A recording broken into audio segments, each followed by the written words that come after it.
오늘 함께 살펴볼 말씀은 우리 마가복음 8장 27절에서 35절 말씀입니다. 누가 예수님의 제자인가라고 하는 제목으로 같이 우리 말씀을 나눌 텐데, 우리 마가복음 8장 27절에 35절 저와 여러분 한 절씩 교독하도록 하겠습니다. 제가 27절 있습니다. 예수와 제자들이 빌립보 가이사랴 여러 마을로 나가실새 길에서 제자들에게 물어 이르시되 사람들이 나를 누구라고 하느냐?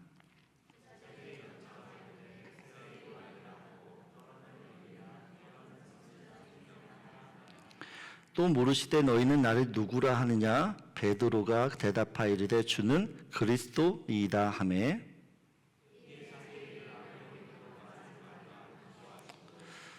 인자가 많은 고난을 받고 장로들과 대제사장들과 서기관들에게 버림받아 죽임을 당하고 사흘 만에 살아나야 할 것을 비로소 그들에게 가르치시되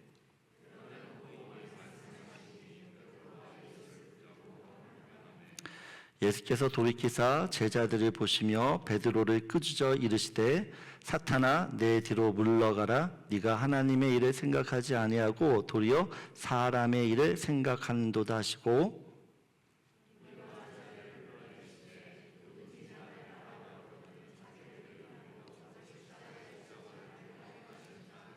35절 같이 있습니다. 누구든지 자기 목숨을 구원하고자 하면 잃을 것이요 누구든지 나와 복음을 위하여 자기 목숨을 잃으면 구원하리라. 아멘.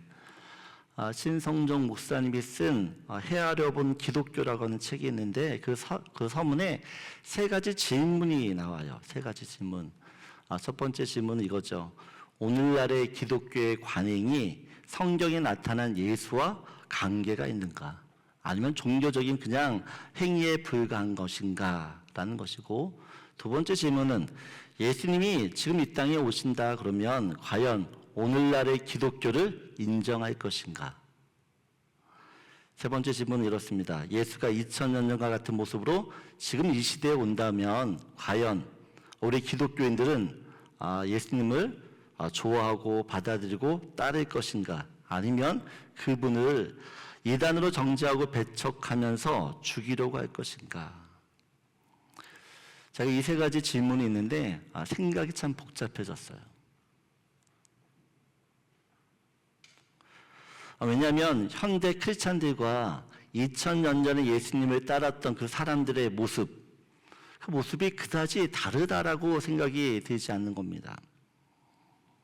그리고 예수님을 배척했던 그 바리새인과 서기관과 종교 지도자들, 그들과 목사인 나를 비교해 보니까 내가 정말 저들보다 더 나은 것이 무엇인가? 나은 게 있나? 라는 생각이 드는 것이에요. 분명한 사실은 그 당시 이 바리새인들, 서기관, 대제사장들, 이들은 율법을 통해 하나님을 알았고 또 하나님을 믿었고 그래서 하나님 나라에 모두 들어간다라고 누구도 의심하지 않았습니다. 누구도. 마찬가지로 여기에 있는 모든 분들, 나는 하나님 나라에 못 들어간다 라고 생각하시는 분이 계시나요?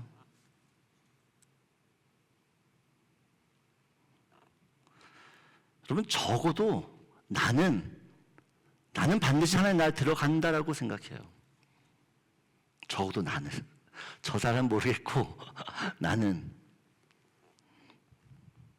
그런데 예수님께서 그런 바리새인과 서기관과 종교 지도자들을 향해서 이렇게 말씀하세요. 회칠한 무덤들아, 독사의 자식들아, 너희들이 회개하지 않고 회심하지 않으면 절대 하나님 나라에 들어가지 못한다 말씀하세요.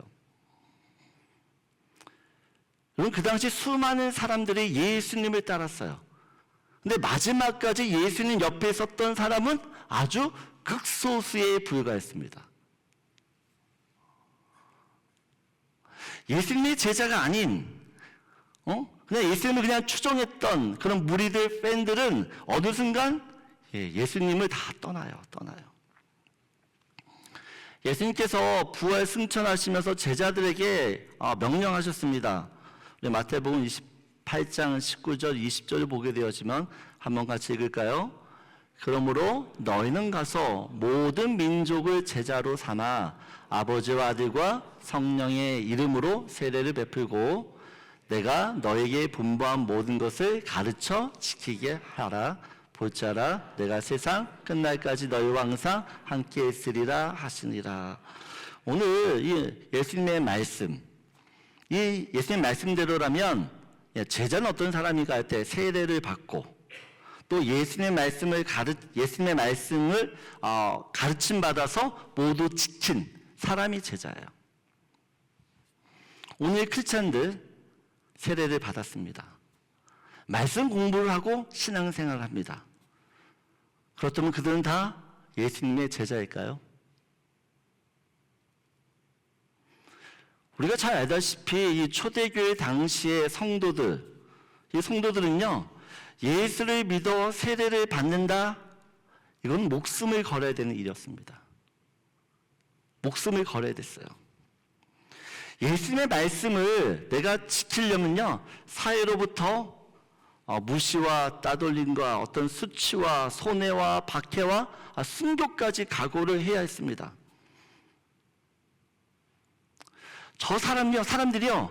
사람들이 딱 볼 때 저 사람이 예수를 믿는지 안 믿는지를 그냥 보면 알아요. 사람들이 저 사람을 볼 때, 저 사람은 예수 믿는 사람이야, 그렇지 않은 사람이야가 이게 확실히 구별이 되는 거죠. 구별이. 교회에 다니는 성도라면 누구든지 다 예수님의 제자가 되길 원해요. 나는 예수님의 제자가 확실하다라고 자신하는 분들 손 좀 한번 들어보세요. 확실하게 없어요? 예수가 제자가 아니면 뭐예요, 여러분들은? 이렇게 되지 말고 그러면 여러분들이 왜 예수님의 제자라고 생각하는 거예요? 그 이유와 근거가 뭡니까? 그 이유와 근거가 뭐예요?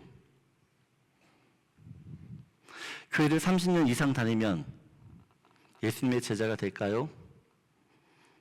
내가 교회 직분을 받아서 열심히 봉사하면 제자가 되는 거예요? 신학 공부를 하든 아니면 성경 공부를 5년 이상 하면 제자가 되는 겁니까? 제가 이 신성조 목사님이 했던 질문들을 이렇게 한번 바꿔서 저한테 해봤어요. 만일 예수님이 2000년 전에 오셨듯이 지금 우리에게 오신다면 누구를 제자라고 말씀하실까? 예수님 딱 이 자리에 계신다 그러면 누구를 제자라고 얘기하실까요? 저와 여러분을 정말 예수님의 제자로 여기실까요? 예수님이 생각하신 제자의 모습이 있을 텐데 나는 지금 그런 모습으로 살고 있냐는 것이에요. 지난번에 이어서 오늘도 제자에 대한 좀 말씀을 나누려고 합니다. 왜냐하면 이것이 너무 중요한 문제이기 때문에 그래요. 중요한 문제이기 때문에. 예수님이 따랐던 제자들, 그 제자들은 어떤 사람인지 그리고 그들은 어떤 믿음을 가지고 살았는지를 우리가 알아야지만 내가 정말 제자인지 아닌지를 구별할 수 있고 또 제자처럼 살 수 있기 때문에 그래요. 오늘 27절 보게 되어지면 예수님께서 제자들에게 물어봐요. 사람들, 무리들, 나를 쫓아다니는 그 수많은 팬들이 있는데 그들이 나를 누구로 아느냐? 예수님이 누구신지에 대한 질문. 이것은 예수님에 대한 어떤 근본적이고 근원적이고 전제론적인 질문이죠. 사람들이 예수님을 따르는 중요한 이유와 목적이 되기 때문에 그래요. 예수님이 누구냐? 그분이 어떤 분이냐? 이걸 따라 사람들이 따르는 목적들이 다 달라요. 제자들이 뭐라고 이야기하면 28절을 보게 되어지면 같이 읽겠습니다. 제자들이 여짜와 이르되 세례 요한이라 하고 더러는 엘리야 더러는 선지자 중에 하나이다 라고요. 여러분, 선지자는 어떤 사람이에요? 선지자는 그 시대에 필요한 하나님의 말씀을 전하는 사람이에요. 그러니까 하나님의 입과 같은 사람이죠. 사람들이 예수님을 세례 요한 아니야? 엘리야 아니야? 아니 구약의 선지자 중에 어떤 한 사람 아니야? 라고 이야기를 합니다. 사람들마다 예수님이 누구신지에 대해서 의견이 분분해요. 의견이 분분하다라는 것은 예수님이 누구신지에 대해서 확실히 모르고 있다는 이야기죠. 예수님이 모르기 때문에 세례 요한 아니야? 아니 엘리야 아니야? 라고 이야기를 하는 겁니다. 여러분 사람들이 왜 이렇게 의견이 분분할까요? 예수님이 몰라서, 예수님과 어떤 인격적인 관계를 맺고 있지 않기 때문에 그냥 두리뭉실하게 아는 거예요. 두리뭉실하게. 우리나라 최초로 한강이라는 작가가 노벨 문학상을 받았어요. 노벨 문학상. 대단한 일입니다. 대단한 일이에요. 어떤 사람이 이 한강이라는 작가에 대해서 박사 논문을 쓰려고 해요. 그래서 이 한강이라는 작가의 부모와 가정 환경과 출생과 어린 시절, 학창 시절, 친구의 관계, 또 그의 성격과 성향과 그가 어떤 종류의 그 책을 쓰는지에 대한 엄청난 자료들을 모아서 이 작가에 대한 논문을 썼어요. 지식적으로, 정보적으로는 정말 부족함이 없을 거예요. 근데 이 박사 논문 썼다고 해서 한강 작가를 잘 안다고 말할 수 있어요? 여러분, 우리가 누군가를 안다라고 하는 것은 그 사람과 어떤 인격적인 관계를 맺고 있는가에 결정이 되어져요. 내가 누구를 안다라고 하는 것은 그 사람과 내가 지금 어떤 인격적인 관계를 맺고 있는지에 따라서 안다, 모른다라고 이야기가 되는 거죠. 예수님 당시에 많은 사람들이 예수님 하시는 말씀을 들었어요. 예수님의 사역을 봤어요. 또 예수님의 기적을 체험했어요. 그래서 예수님은 이런 분이다 라고 이야기했는데 결국에는 뭐예요? 예수님은 선지자 중에 한 사람 아니야예요. 예수님과 개인적인 또한 어떤 인격적인 관계를 맺고 따라다녔던 사람들은 극히 소수였어요. 많지 않았습니다. 그것도 예수님이 그 사람들을 개인적으로 안 만나는 건 아니었어요. 찾아오면 다 만나주셨어요. 근데 그럼에도 불구하고 많은 사람들은 예수님과 어떤 인격적인 관계를 맺지 못하고 있었다는 것입니다. 그렇기 때문에 어떻게 해요? 그들은 늘 예수님을 그냥 어떤 선지자 중에 한 사람으로만 생각하게 되어지는 거죠. 반면에 제자들은 예수님을 누구로 믿냐는 것이에요. 오늘 29절을 보게 되어지면 같이 읽겠습니다. 또 물으시되 너희는 나를 누구라 하느냐? 베드로가 대답하여 이르되 주는 그리스도시니이다 하매라고요. 그리스도. 똑같은 본문 우리 마태복음 16장 16절을 보게 되어지면 같이 읽을까요? 시몬 베드로가 대답하여 이르시되 주는 그리스도시요 살아계신 하나님의 아들이시니이다라고 이야기하고, 또한 누가복음 9장 20절을 보게 되어지면 보면 베드로가 대답하여 이르시되 하나님의 그리스도라고 이야기합니다. 여러분, 그리스도가 무슨 뜻입니까? 메시아. 제자들은 예수님을 누구로 믿냐라고 했대요. 예수님을 메시아, 나의 구원자, 나의 하나님으로 믿어요. 여도 중요한 건 나라고 하는 이 개별적인 존재가 예수님과 개인적인 어떤 만남을 통해서 인격적인 관계들이 지금 이루어지고 있다는 사실입니다. 여러분, 구원은 저는 교통사고로 비유를 할 수 있다 생각. 교통사고. 차가 부딪히는 교통사고잖아요. 여러분, 하나님이라는 존재와 나라는 존재가 어떻게 해요? 정면 충돌하는 사건이에요. 구원이라고 하는 것은. 하나님이라는 인격과 나라는 인격이 어떻게 해요? 부딪혀가지고 어떤 소통이, 인카운터가 있는, 그것을 구원이라고 저는 생각을 해요. 그래서 인격적인 관계가 없는데 그냥 지식적으로 하나님을 안다고 해서 예수님을 나의 구원자로 믿으면 구원자가 되느냐? 전 불가능하다 생각해요. 지식적으로는 예수님이 나의 구원자, 지식으로는 이해가 되고 그래 믿어. 하지만 이 지식도 끝나면 구원은 안 돼요. 결국엔 어떻게 해요? 이 지식이 인격이신 하나님을 만나게 하는 도구가 되어야 되는 거죠. 많은 사람들이 예수님을 직접 만나서 어떤 친밀함을 나누면서 인격적으로 믿기보다는 그냥 예수님의 지식, 어떤 정보로 알고 믿는 경우가 많아요. 교회를 다녔기 때문에 예수님에 대한 수많은 설교를 듣고 예수님이 이런 분이지 라고 하지만 그 예수님이 살아계신 하나님으로 만나질 못하는 거죠. 여러분 호랑이를 아세요? 호랑이 무서운 맹수잖아요. 2m가 넘는 발톱이나 이빨이나. 우리는 무슨 영화든지 어떤 책으로든지 호랑이가 무섭다라는 걸 알아요. 근데 내가 진짜 호랑이와 단둘이 방 안에 있다 생각해 보세요. 내가 책으로 보는 그 호랑이와 내가 직접 단둘이 방에서 만난 호랑이에 어떤 차이가 있어요? 어떤 차이가? 여러분 책으로 아는 것 같지만 아는 게 아니에요. 실제로 경험하지 않으면 안다라고 이야기를 할 수 없어요. 제자들은 예수님을 나의 구원자, 나의 하나님으로 믿어요. 근데 반대로 이것은 이런 의미도 되는 거죠. 제자들 입장에서 보면 자신이 어떤 존재인지를 너무나도 잘 아는 거예요. 내가 어떤 존재라는 사실을 그 예수님 앞에서 깨닫게 되어집니다. 베드로가 예수님의 말씀을 따라 깊은 곳에 가서 그물을 던져요. 그래서 어마어마한 고기를 잡습니다. 그 고기를 잡고 나자 베드로가 어떤 행동을 하냐? 누가복음 5장 8절을 보게 되어지면 같이 읽겠습니다.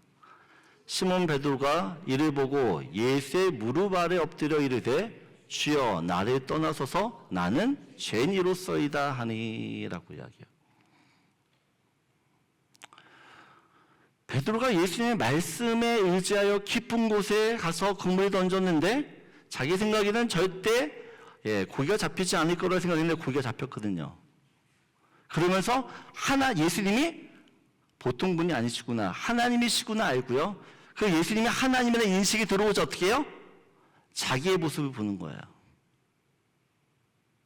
그 예수님 앞에 자기가 죄인이라는 것을 보게 되어집니다. 여러분 모든 인간은 죄인이에요. 여러분 그 죄 때문에 인생이 고통스럽고 행복하지 않아요. 그 죄의 끝, 그 불행의 끝은 죽음이에요. 죽음. 그런데 예수님이 나의 구원자가 된다는 것은 그 죄와 사망에서 나를 구원할 수 있는 분이 예수님이라는 거죠. 그리고 그런 구원을 가능케 하시는 예수님이 살아계신 하나님이라는 것입니다. 하나님.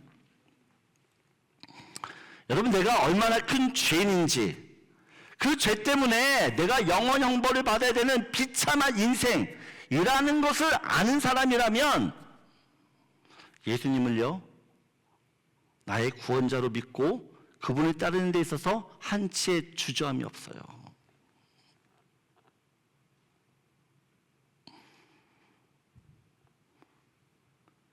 여러분 내가 죄인이라는 걸 깨닫잖아요. 내가 죄인이라는 것을 점점 깨달으면 깨달을수록 나는 예수님이 더 갈급해져요. 근데 내가 괜찮은 사람? 나 지금 죄인 아닌데? 라고 생각하는 사람은 여러분 예수님 지금 당장 나한테 그렇게 필요치 않아요.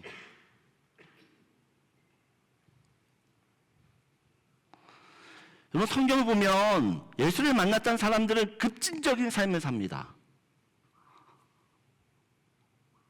비포와 애프터가 정확해요. 예수를 만났는데 과거의 삶을 사는 사람 없어요. 근데 우리 예수를 믿었는데 자꾸 과거의 삶을 살아요.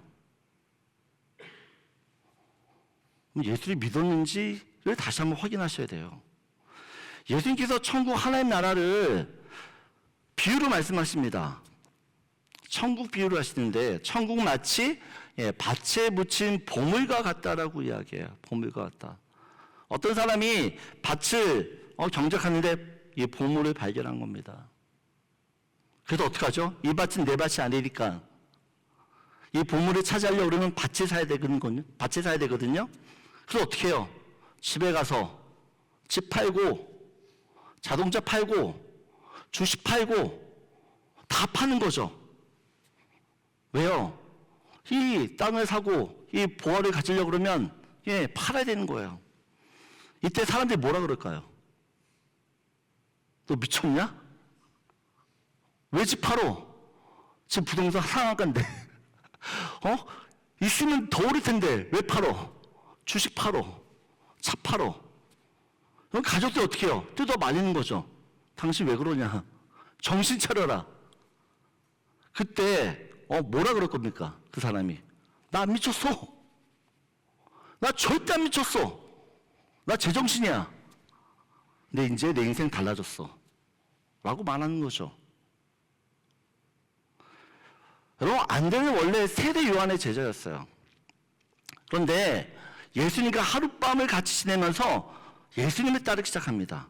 그리고 자기의 형이었던 베드로에게 이런 이야기를 해요.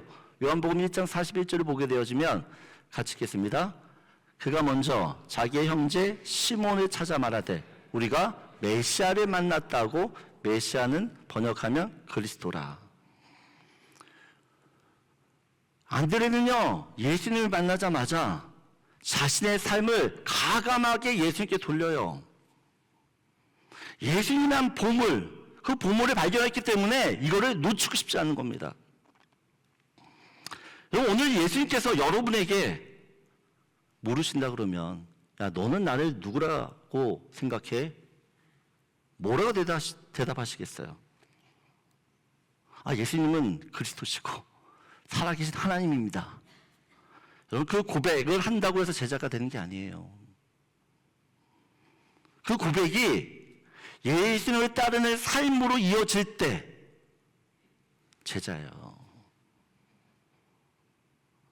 수많은 사람이 머리로는 예수님이 그리스도지, 예수님이 살아계신 하나님이지 말은 하고 알지만 그분이 따르지 않아요. 제자가 아닙니다. 저는 제가 사랑하는 우리 랭리은에게 모든 성도님들이 정말 예수님을 나의 구주, 나의 하나님으로, 인격 대 인격으로, 개인과 개인으로 만나. 그 예수님을 따를 때 내가 이전에 경험하지 못했던 그런 삶의 변화들, 그것들 누렸으면 좋겠어요. 진짜 제자가 되셔야 된다는 것이에요. 그래서 첫 번째, 여러분과 나누고 싶은 말씀이에요. 같이 읽겠습니다. 예수님이, 여러분, 수많은 사람이 예수님을 왕으로 호산나 호산나 외쳤어요. 그랬던 사람들이 다 예수님을 죽이라고 소리쳤어요. 입술의 고백은 아무것도 아니에요. 여러분의 입술의 고백이 삶의 고백이 되기 원합니다. 두 번째 31절을 보게 되어지면 예수님께서 자기가 이제 십자가에서 고난받고 죽으실 거에 대한 예언을 하세요. 근데 이 말씀을 듣자마자 베드로가 어떻게 반응하냐. 32절을 보게 되어지면 드러내놓고 이 말씀을 하시니 베드로가 예수를 붙들고 항변하매라고요. 네. 그러니까 예수님 절대 그런 일 없을 거예요라고 이야기합니다. 영어로 보게 되면 리부크라고 얘기하는데 뭐예요? 지금 예수님을 꾸짖고 있어요, 베드로가. 예수님 왜 그런 말씀이야? 네. 절대 그런 일 없어요. 절대 그런 일 일어나면 안 돼요. 그때 예수께서 이 베드로를 향하게 이렇게 말씀하시죠. 33절 같이 읽겠습니다. 예수께서 돌이키사 제자들을 보시며 베드로를 꾸짖어 이르시되 사탄아 내 뒤로 물러가라. 네가 하나님의 일을 생각하지 아니하고 도리어 사람의 일을 생각하는도다 하시고 라고 이야기해요. 여러분, 지금 예수님이 베드로를 책망하신 이유가 뭡니까? 하나님의 일을 생각하지 않고 사람의 일을 생각하기 때문에 꾸짖으세요. 제자는 어떤 사람이냐? 하나님의 일을 생각하는 사람입니다. 하나님의 일이 뭘까요? 하나님의 일. 요한복음 6장 29절을 보게 되었으면 같이 읽겠습니다. 예수께서 대답하여 이르시되 하나님께서 보내신 일을 믿는 것이 하나님의 일이니라. 예, 하나님의 일이 뭐라고요? 하나님께서 보내신 일을 믿는 거예요. 하나님께서 보내신 이가 누굽니까? 예수님. 그러니까 하나님의 일은 예수님을 믿는 것이에요. 예수님 믿는 거. 한국교회에 정말 큰 어른이었던 우리 고한경지 목사님, 영락교회에서 은퇴하시고 남한산을 근처에서 머물고 있었는데 후배 목사들이 찾아가서 이런저런 대화를 나누다가 마지막 자신들이 목회를 하는 데 있어서 꼭 필요한 말씀을 좀 해달라고 부탁했어요. 그러자 한경지 목사님이 딱 한마디 하셨어요. 목사님들, 예수님 잘 믿으세요.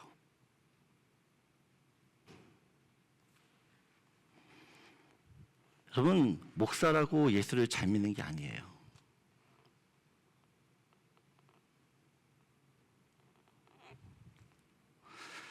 예수님을 잘 믿는다는 게 뭘까요? 예수님을 잘 믿는다. 여러분, 예수님을 잘 믿는다라고 하는 건 예수님이 하셨던 그 모든 일을 믿는 거예요. 여러분, 예수님이 하셨던 그 모든 일을 믿으면 어떤 일이 벌어지는지 아십니까? 요한복음 14장 12절을 보게 되었으면 같이 읽겠습니다. 내가 진실로 진실로 너에게 이르노니 나를 믿는 자는 내가 하는 일을 그도 할 것이요 또한 그보다 큰 일도 하리니 이는 내가 아버지께 감이라. 보세요.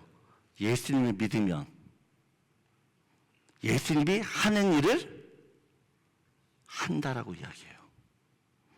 여러분이 정말 예수님을 믿으면 어떤 일을 예수님이 하셨던 그 모든 일이 내 인생 가운데 일어나요. 예수님을 잘 믿는다라고 하는 것은 예수님이 하셨던 그 말씀을 믿는 거죠. 여러분이 정말 예수님의 말씀을 믿으면 어떻게 해요? 이 말씀이 진리고 이 말씀이 생명이라는 걸 정말 믿는다면 어떻게 해야 됩니까? 말씀대로 살아야죠. 근데 여러분 말씀대로 사세요? 왜 안 사세요? 못 믿으니까.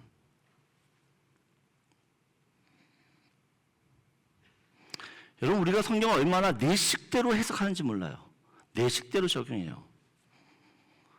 여러분, 나중에 우리가 하나님 앞에 가면 하나님께 다 짚어내실 거예요. 야, 네가 그때 이 말씀을 이렇게 적용하더라?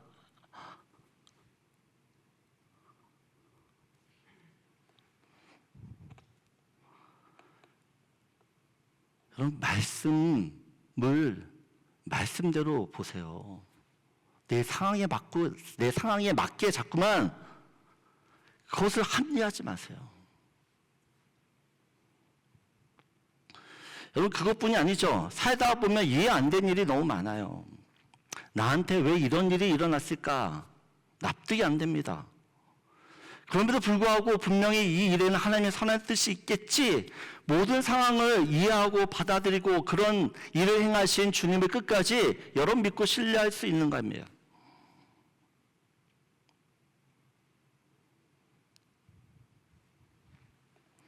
하나님께서 아브라함에게 독자 이삭을 번제로 바치라고 말씀하세요.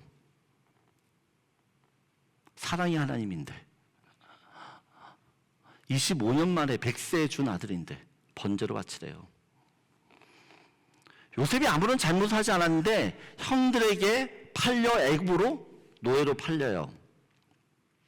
그것도 억울한데 보디발 그 집에서 열심히 일했는데 누명을 받아서 어떻게요? 감옥에 들어가요. 이해가 되십니까?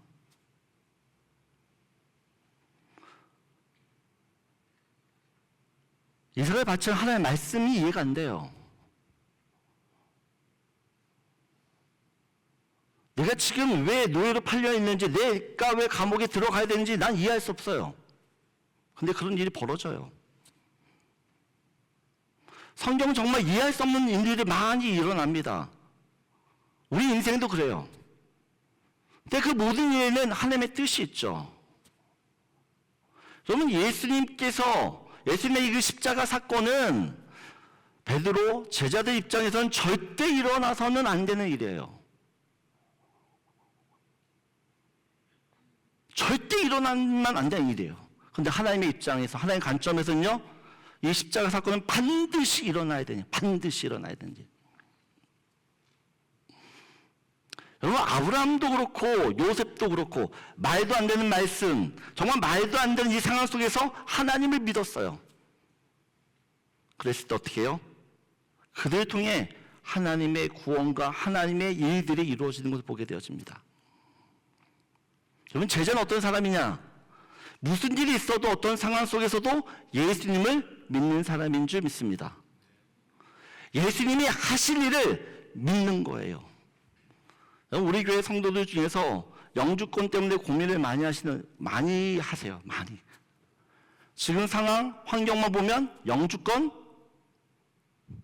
불가능이죠. 불가능. 제로예요, 제로. 제가 교인들과 만나면 늘 하는 말이 있죠. 집사님, 밴쿠버 온 거 그냥 오신 거 아니에요. 하나님께서 어떻게 해요? 뽑아서 이쪽으로 데리고 오셨어요.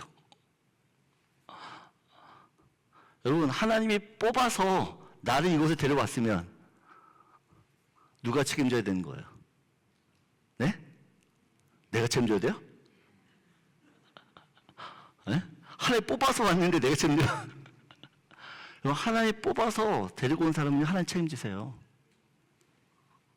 내가 온 사람은 내가 책임져야겠죠. 하나님께서 이스라엘 백성들을 이집트에서 탈출시키셨어요. 그들을 탈출시키셔서 어떻게 해요? 야, 이제 내가 한 일을 다 했다. 내가 이만큼 해줬으면 됐으니까 이제 네가 알아서 살아. 라고 말씀하시나요? 아니에요. 매일매일 만나로 먹이세요. 목이 마르면 반석에서 물을 만들어서 주세요. 뜨거운 광야에서 너무 힘드니까 어떻게 해요? 구름 기둥으로 덮어주세요. 밤엔 추우니까 불 기둥으로 따뜻하게 데워주시죠. 여러분, 40년 동안 광야 생활하는데 이스라엘 백성들 옷이 닳지 않아요. 단벌 신사로 40년 입고 살았어요. 신발이 닳지 않았다라고 이야기합니다. 광야에서 굶어 죽었다라고 하는 사람이 한 명도 없어요. 여러분, 예수님을 어떻게 믿으세요? 예수님께서 여러분의 인생을 책임지실 것으로 믿으십니까? 아멘이시죠. 예수님께서 깨어진 우리 가정을 반드시 치유하시고 회복하실 것이라고 믿으세요? 아멘이죠. 믿지 않는 우리 남편, 믿지 않는 우리 자녀들 반드시 예수님이 구원하실 거라는 것을 믿으십니까? 네, 믿으셔야죠. 내게 있는 모든 질병, 그 질병을 주님이 고치시고 건강하게 하실 것을 믿으세요? 아멘이죠. 지금 나의 이 불행한 상황, 가로막혀 있는 상황, 사방이 다 우겨싸움을 당한 이 상황 속에서 하나님이 새 길을 열어주실 것을 믿으십니까? 믿으셔야죠. 왜요? 내가 믿는 예수님은 불가능이 없는 하나님이시니까. 여러분, 도대체 어떤 예수님 믿고 있는 거예요?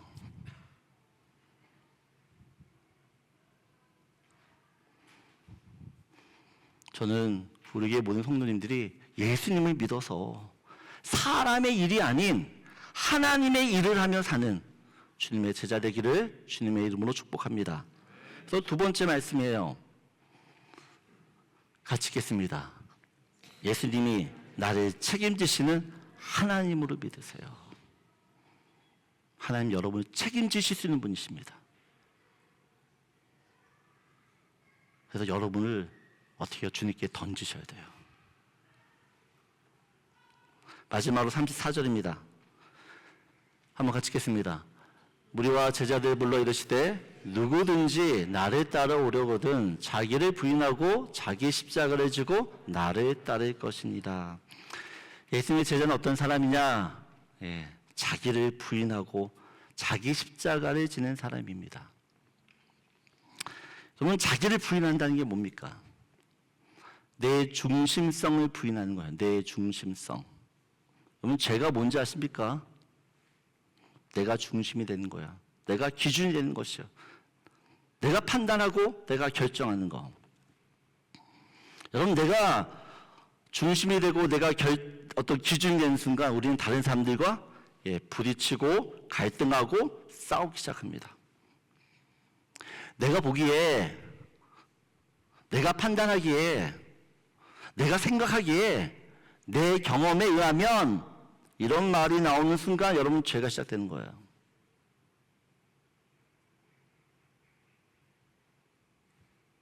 내 중심, 내 기준, 내 생각, 내 경험, 내 판단, 내 결정, 내 감정, 내 뜻, 내 자존심, 내 의지, 이것을 누구라도 조금이라도 나를 건드리면 어떻게 해요? 참지를 못해요. 내가 옳은데, 내가 맞는데, 화가 나는 거죠. 나한테 어떻게 이럴 수 있어? 그때부터 마음이 상하는 거예요. 얼굴도 보기 싫고, 같이 있기도 싫고, 모든 게 불편해요. 여러분, 이런 상황을 누가 제일 기뻐할까요? 예? 누가 이런 상황을 제일 슬퍼할까요? 너무 잘 알아, 우리는. 어떻게 그렇게 잘하세요? 여러분, 자기 부인 절대 쉬운 일이 아니에요. 예수님의 12제자 맨날 치고받고 싸웠어요. 맨날 치고받고. 길 가다가도 싸워요. 서로 시기하고 질투하고, 내가 크다, 네가 크다. 그 난리법석을 칠 때마다 그들을 하나 되게 하는 건 예수님의 기도였어요. 그리고 예수님 없으니까 어떻게 해요? 이제 성령님을 보내주시는 거죠. 그 성령님을 통해서 어떻게 해요? 이들이 하나가 돼요. 하나. 여러분, 아까도 말씀드린 죄는 내 중심성이에요. 내가 중심, 나란 중심, 내가 기준. 내가 중심이 되는 순간 늘 어떻게 우리는 죄진 사람이에요. 그것도 어떻게 해요? 내 중심이 아닌 하나님 중심으로 살아야 되죠. 하나님 중심으로 살려면 어떻게 해요? 하나님의 뜻이 무엇인지, 하나님의 기준이 무엇인지 물어야 되는 겁니다. 성령님께 물어봐야 되는 거죠.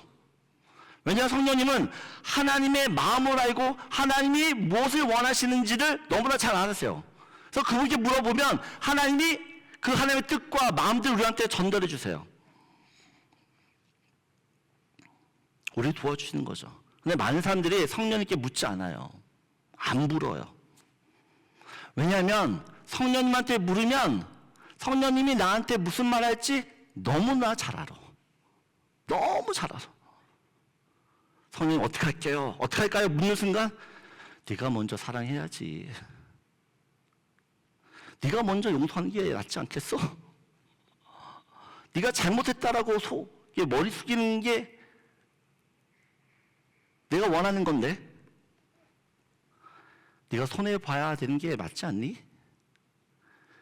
그래도 네가 신앙이 좋은데 네가 좀 더 이해해야지. 성령님이 이런 말 할 것을 우리 너무 잘 알기 때문에 싫어요. 그래서 안 물어요. 자기 부인을 안 하는 거죠. 자기가 짊어져야 하는 그 십자가를 안 지는 거죠. 이런 사람이 예수님의 제자가 될 수 있나요?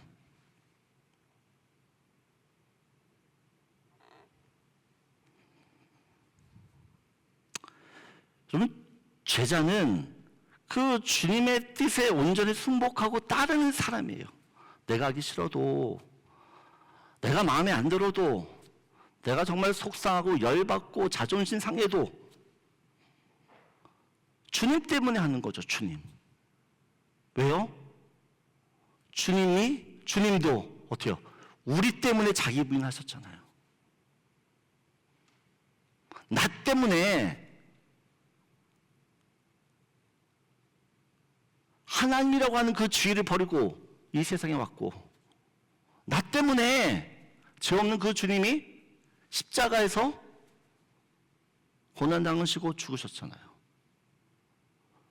예수님은 철저히 자기 부인을 했던 사람이에요.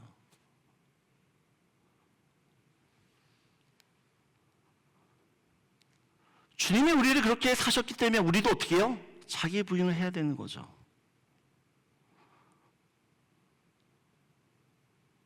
예수님께서는 자기를 부인하는 그 사람을 너무 기뻐하세요. 야, 힘든데 너도 나처럼 그렇게 또 부인하면 사는구나. 여러분, 자기 부인 절대 내 힘으로 못해요. 내 안에 계신 성령님이 의지하고 그 성령님이 도와주셔야지만 할 수 있어요. 그래서 여러분, 성령님께 도움을 요청하세요. 성령님, 저 좀 도와주세요. 이 말이 안 나오는데 말 나오게, 미안하다고, 보기 싫은데 좀 보게 해달라고, 그분께 한번 요청해 보세요. 그럼 정말 그분이 나를 도우시는 것들을 내가 경험하게 됩니다. 여러분, 날마다 나를 부인하고 내가 짐을 지어야 되는 그 십자가를 지어야지만 주님이 어떻게 해요? 야, 네가 진짜 내 제자구나.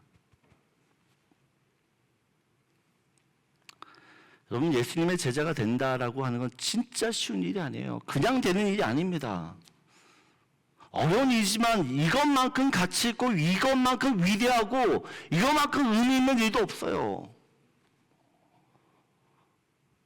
예수님은 우리를 정말 제자 삼기를 원해요. 저는 정말 예수님이 이곳에 딱 왔을 때 진짜 내 제자다 라고 말할 수 있었으면 좋겠어, 여러분들이. 그럼 그렇게 사셔야 돼요. 그래서 마지막으로 나누고 싶은 말씀은 같이 읽겠습니다. 성령의 도우심으로 날마다 자기를 부인하여 하나님 중심으로 사십시오. 여러분, 내 힘으로는 절대 나를 부인 못해요. 성령님이 도와주셔야지만 나를 부인할 수 있고요. 그럴 때 어떻게 해요?